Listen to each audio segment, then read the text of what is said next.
శ్రీమాత్రి నమః. అందరికి నమస్కారం అండి. ఈరోజు వీడియోలో 2026 సంవత్సరం ఆగస్టు 28వ తేదీ శుక్రవారం రోజున శ్రావణ పూర్ణిమ అండి. ఈ రోజునే రక్షాబంధన్ అంటే రాఖీ పండుగ.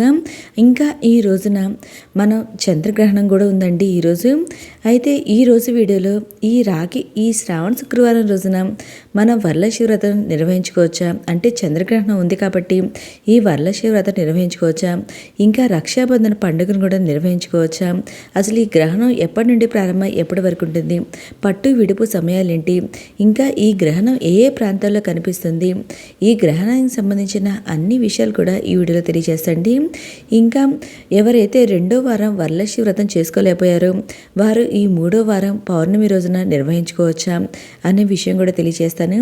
ఈ వీడియోని ఎక్కడ స్కిప్ చేయకుండా చివరి దాకా చూడండి, పూర్తి ఇన్ఫర్మేషన్ అయితే ఉంటుంది. ముందుగా మనకి ఈ చంద్రగ్రహణం ఎప్పుడు ప్రారంభమైందో తెలుసుకుందామండి. ఎందుకంటే ఈరోజు గ్రహణం ఉందని చాలామంది రాఖీ పండుగ నిర్వహించుకోవాలో వద్దని సందేహంలో ఉన్నారు. ఇంకా వరలక్ష్మి వ్రతం చేసుకోవచ్చా లేదని సందేహంలో అయితే ఉన్నారండి. వాటన్నిటికి కూడా ఇప్పుడు క్లారిటీగా అయితే తెలియజేస్తాను.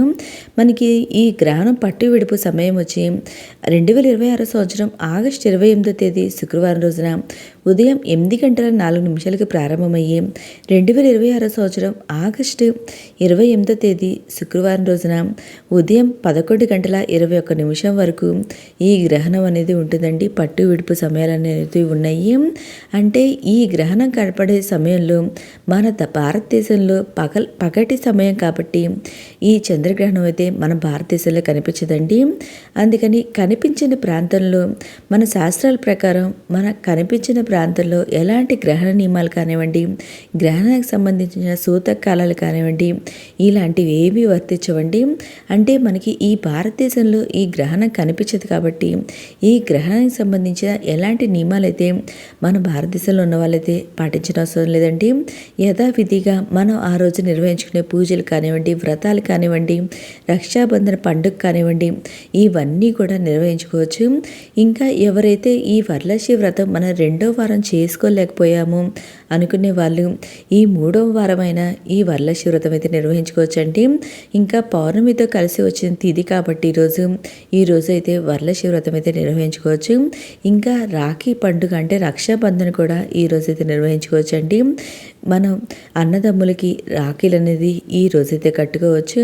అంటే ఉదయం 9 లోపు అయితే కట్టుకోండి, అంటే 9:30 లోపు అయితే ఈ రక్షాబంధన్ అయితే కట్టండి. ఇంకా తర్వాత ఏంటంటే మనకి ముహూర్తం అయితే మంచిగా లేదు, శుభముహూర్తం అనేది. ఇంకా తర్వాత కుదిరితే ఇంకా మధ్యాహ్నం వేళల్లో మనకి 1 తర్వాత నుండి అభిజిత్ ముహూర్తం ఉంది. ఇంక కుదిరితే ఇంకా ఆ సమయంలో కట్టుకోవాలండి. లేకపోతే మనం ఉదయాన్నే 9:30 లోపు అయితే ఎట్లయినా ఎర్లీగా లేచి రెడీ అవుతాం కాబట్టి మనం ఎర్లీగా 9:30 లోపు అయితే ఈ రాఖీ అనేది కట్టవచ్చు అన్నదమ్ములకి.